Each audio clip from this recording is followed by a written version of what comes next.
Oke, selamat malam. Kami dari kelompok 14 membahas materi komunikasi digital. Ada Olive, Alivia Aulia, ada Andi Dimas, dan ada Romali Pasaribu. Pertama yang ingin presentasi untuk komunikasi digital adalah Roma. Roma, kami persilakan. Oke, terima kasih Kak Dimas. Langsung saja, komunikasi digital. Di sini ada konsep komunikasi digital.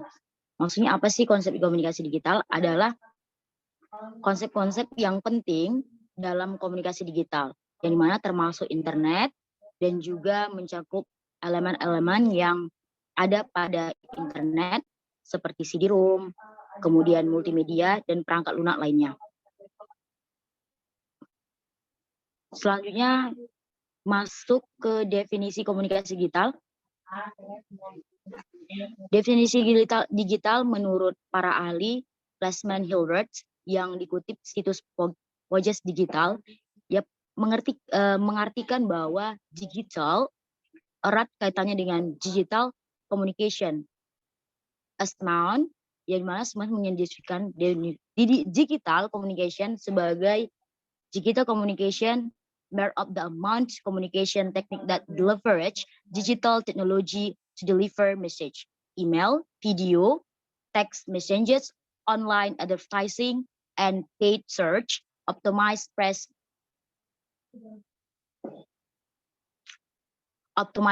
release, and podcast, and etc.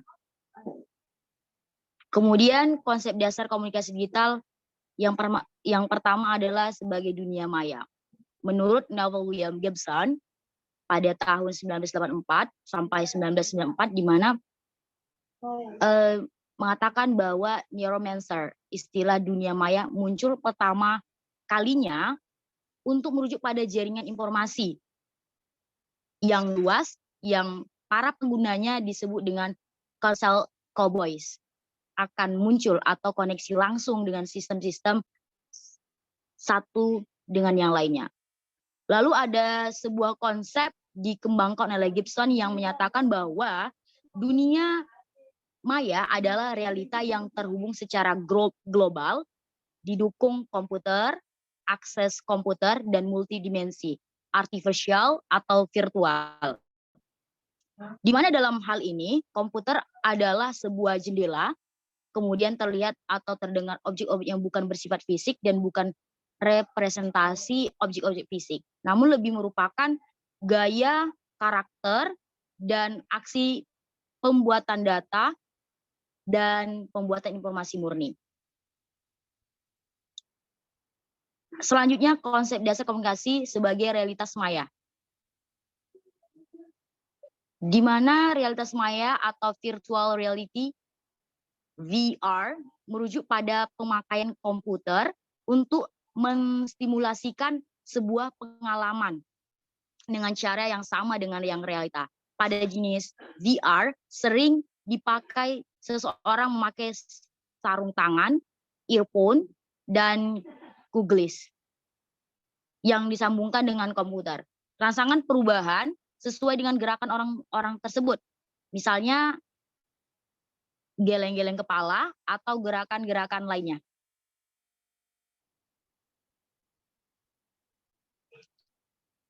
Oke, selanjutnya komunitas maya.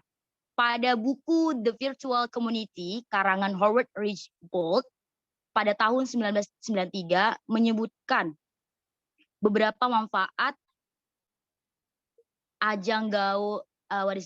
manfaat elektronik. Di dalamnya terdapat informasi tentang peran-peran yang dapat dilakukan komunitas maya dalam masyarakat. Komunitas maya adalah komunitas-komunitas yang lebih banyak muncul di dunia komunikasi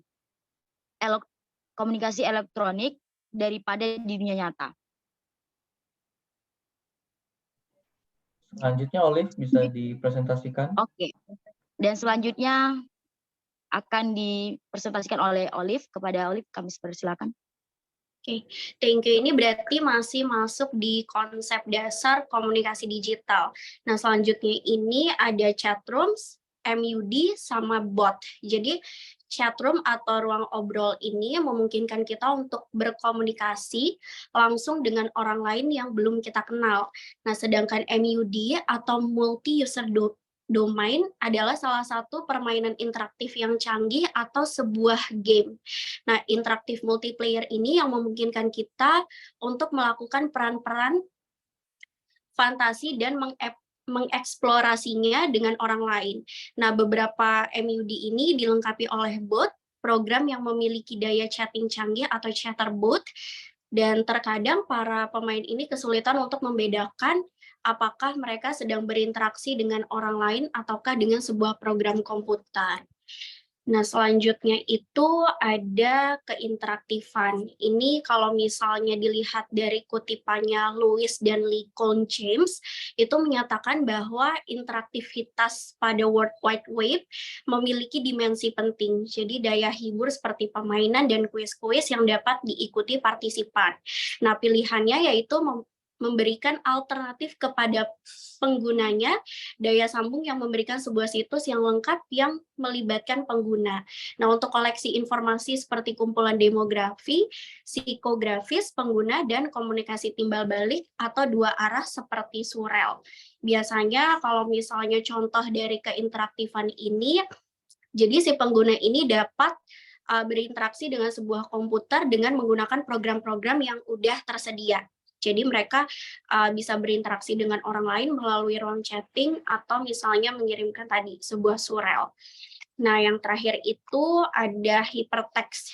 Nah, di sini untuk hypertext sendiri menurut Ted Nelson itu fitur yang istimewa dalam World Wide Web ini adalah pemakaian hyperlink, yaitu spot-spot pada halaman web yang dapat diklik oleh pengguna untuk berpindah ke spot lain. Jadi baik dalam dokumen yang sama maupun dalam situs lain dalam internet. Nah, untuk hyperlink ini sebenarnya adalah salah satu bentuk khusus dari hypertext. Nah, sebuah istilah yang diperkenalkan pada tahun 1965 sama Ted Nelson ini. Dan juga Nelson mendefinisikan hypertext ini sebagai tulisan yang berurutan. Nah, contohnya itu dari hypertext ini yang berhubungan dengan dokumen lain atau teks yang nge-link ke informasi lain. Biasanya kalau hypertext ini digunain buat membuat halaman web gitu sih. Nah, terus selanjutnya ada juga multimedia. Nah, multimedia ini adalah komputer untuk menyajikan dan menggabungkan teks, suara, gambar, animasi, audio, dan video dengan alat bantu dan tautan sehingga si pengguna ini dapat melakukan navigasi, berinteraksi, berkarya, dan juga berkomunikasi. Contohnya itu ada multimedia, televisi, radio, musik, dan lain-lain. Gitu. Mungkin boleh dijelasin Kak Dimas buat efek atau fenomena komunikasi digital itu sendiri gimana?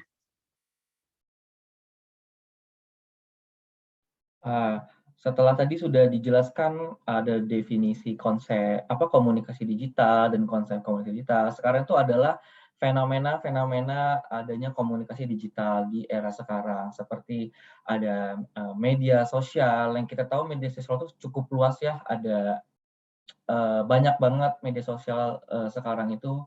Mungkin dengan adanya berjalannya waktu akan ada media-media sosial yang baru yang bermunculan. Terus influencer marketing juga sekarang sangat marak banget untuk menginfluence para netizen seperti kita sebutnya influencer ya. Influencer marketing itu suatu brand meng-hire salah satu orang untuk menginfluence para followersnya mungkin ya. Terus ada online review. Nah, online review itu yang kita tahu tuh seperti nge-review barang, review makanan, baju-baju, apapun itu sekarang bisa di-review. Kita bisa melihat review tersebut itu melalui YouTube, dari Instagram, apalagi sekarang lagi marak banget yang namanya tuh TikTok. Live streaming juga itu adalah salah satu fenomena komunikasi digital. Sebelumnya live streaming itu yang kita tahu adalah di Bigo Live ya. Bigo Live. Terus dengan dengan berjalannya waktu, live streaming juga bisa dinikmati oleh pengguna TikTok, Facebook, Instagram.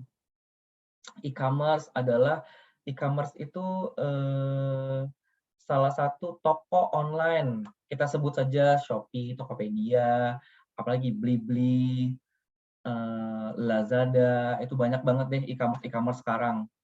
Digital payment itu seperti pembayaran virtual account, yaitu untuk pembayaran belanja online tadi, e-commerce itu digital payment. Atau enggak kita bisa sebut sebagai sekarang itu dompet digital ya.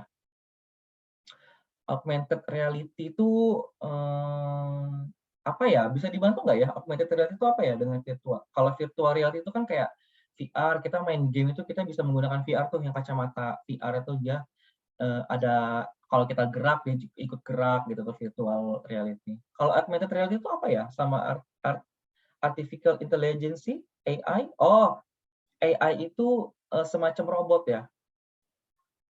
Boleh ada tambahan teman-teman augmented reality?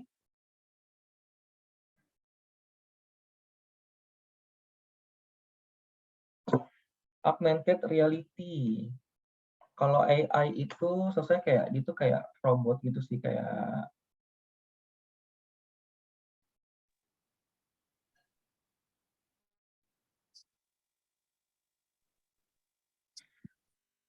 augmented reality itu dapat didefinisikan sebagai sebuah teknologi yang mampu menggabungkan benda maya 2 dimensi atau 3 dimensi ke dalam sebuah lingkungan yang nyata, kemudian memunculkan atau memproyeksikannya secara real time. Oke, jadi yang kita tahu kalau kalian semua pernah tahu nih kayak pernah tuh ada kayak suatu foto kalau kita scan barcode-nya atau kita lihat dari kamera handphone itu foto tersebut itu akan berubah menjadi 3 dimensi. Gitu. Contohnya itu bisa dilihat di pengguna Apple iPhone itu dia ada AR. Gitu. Kalau arti kecerdasan buatan, kecerdasan yang ditambahkan kepada suatu sistem yang bisa diatur dalam konteks ilmiah atau bisa disebut juga inteligensi artifisial atau hanya disebut AI, didefinisikan sebagai kecerdasan entitas ilmiah. Iya, contohnya kayak robot itu termasuk AI itu.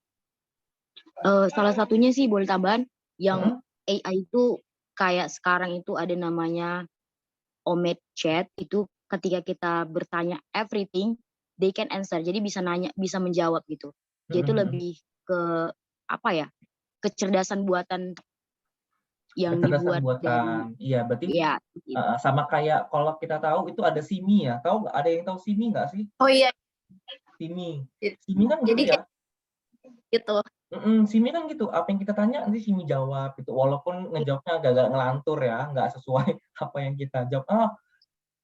AI juga bisa itu kita temukan pada Google. Kadang kan Google juga ada tuh yang kalau kita voice dia bisa ngejawab hello Google gitu. Nanti dia bisa jawab.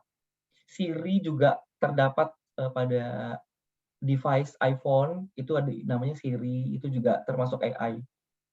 Lalu selanjutnya fenomena komunikasi digital adalah cyberbullying. Cyberbullying itu adalah perundungan dunia maya, ialah bullying perundungan dengan menggunakan teknologi digital. Hal ini dapat terjadi di media sosial, platform chatting, platform bermain game, dan ponsel. Yang kita tahu itu adalah banyak banget korban-korban bully sosial media yang benar-benar berpengaruh dalam mental health manusia atau seseorang. Contohnya kita ambil beberapa kasus dari artis Korea yang suka banget dibully sama netizennya Korea. Mungkin secara global juga dia dibully, jadinya mentalnya tidak kuat. Akhirnya dia melakukan suicidal gitu.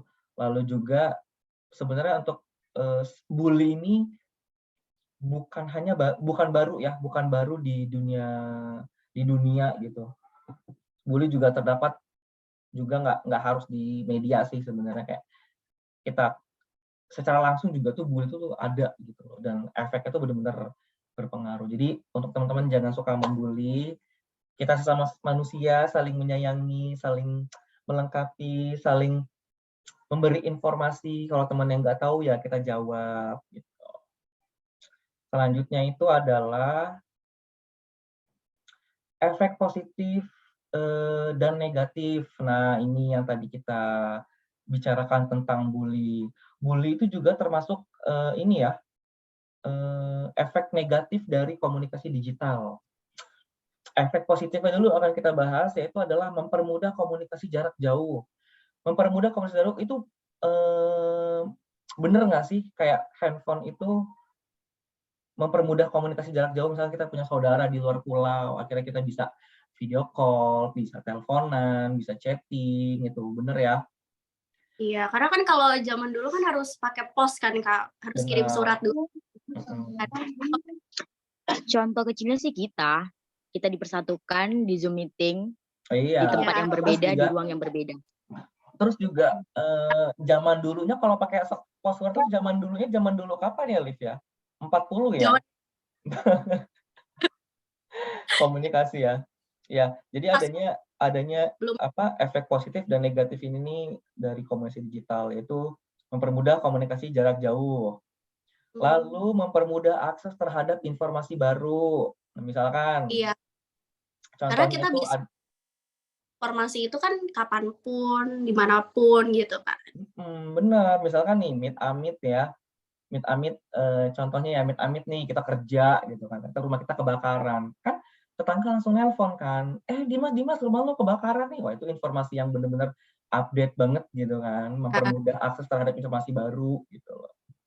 Terus dengan adanya juga efek positifnya itu media sosial. Nah media sosial itu juga adalah mencakup mempermudah komunikasi juga itu, dan mempermudah akses terhadap informasi baru. Media sosial itu benar-benar up to date banget zaman sekarang. Jadi kayak kalau orang-orang zaman sekarang tuh nggak pakai media sosial, aduh berarti dia tuh orangnya nggak up to date banget. Even dia cuma pakai WhatsApp ya, WhatsApp termasuk media sosial. Sarana bisnis jual beli online. Nah, yang tadi kita bahas adalah e-commerce. E-commerce juga itu termasuk sarana bisnis jual online. Nah, di luar e-commerce juga kita bisa jual online melalui status WhatsApp, status Instagram, di TikTok juga kita bisa buat iklan ya. Media hiburan, bener banget hiburan. Dimana kita kalau lagi stres untuk masalah kerjaan, masalah tugas kuliah, tinggal buka TikTok aja tuh, kita scroll itu banyak banget ada jokes yang bikin kita ketawa gitu, yang tadinya sedih, murung, entah putus cinta atau apa. Kita ke media sosial aja gitu, tapi kembali lagi media sosial harus kita pergunakan dengan bijak. Betul. Yang penting media sosial digunain buat kreativitas sama imajinatif sih. Iya, betul. Lalu dari efek positifnya ini ada juga efek negatifnya. Efek negatifnya itu kurangnya interaksi terhadap lingkungan sekitar. Nah, itu benar banget tuh. Sering banget kita ngerasain kayak kita lagi kumpul nih sama teman-teman, yang satu sibuk main handphone, yang satu sibuk foto-foto, yang satu sibuk selfie, ya kan? Jadi benar-benar kayak jadi benar-benar kayak kurangnya interaksi terhadap lingkungan sekitar gitu loh. Jadi kayak benar-benar kayak gadgeting banget gitu loh. Gadget addict banget lah. Gadget addict banget. Terus ada lagi mudah terpengaruh berita hoax. Nah, terutama ibu-ibu nih, ibu Facebook kadang suka banget dia tuh pengaruh sama berita-berita hoax, belum tentu berita tersebut itu asli gitu loh. Belum tentu berita tersebut itu authentic. Jadinya kayak termudah. Banyak banget tuh terpengaruh berita-berita hoax gitu kan. Banyaknya penipuan.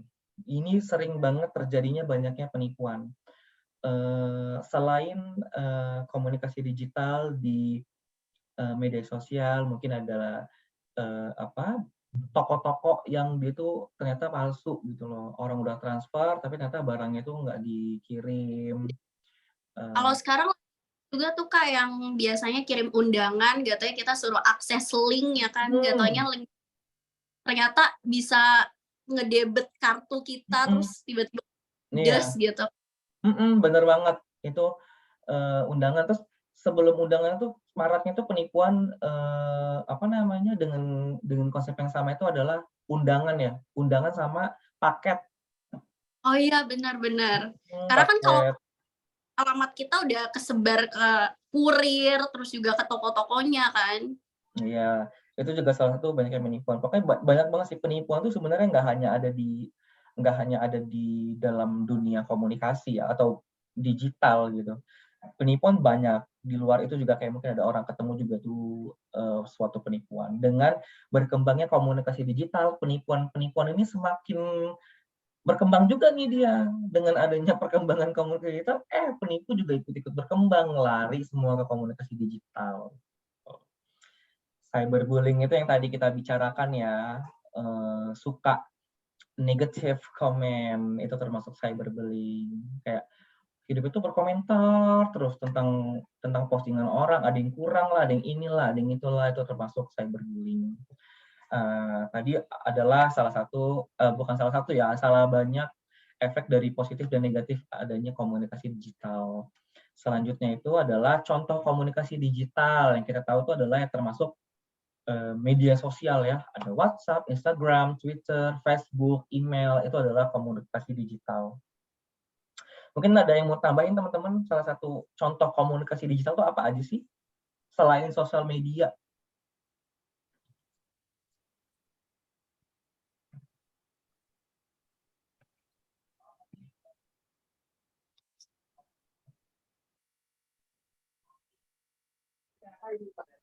Zoom meeting ini termasuk media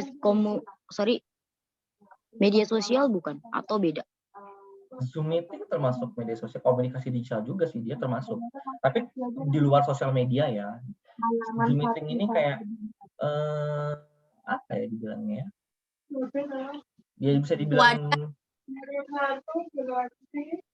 kenapa Oli suaranya kurang jelas? Zoom meeting tuh maksudnya kayak wadah aja untuk kita bisa berkomunikasi, masuk ke komunikasi digital juga sih harusnya. Terus kayak juga kan kayak misalnya atau job street itu kan termasuk kayak berkomunikasi misalnya antara pelamar kerja sama si perusahaan, kayak gitu juga sih. Benar juga itu. Tapi kalau itu kan di luar sosial media ya sebenarnya. Dia wadah benar. Oke. Ada kalau sebelum Zoom-nya tiba-tiba mati, kita sudahi Zoom ini. Terima kasih untuk kelompok 14 yang sudah membahas komunikasi digital. Nanti tinggal waktunya kita akan presentasi di kelas. Oke. Presentasi Zoom malam ini saya tutup dengan wabillahi taufiq walhidayah. Wassalamualaikum warahmatullahi wabarakatuh. Salam.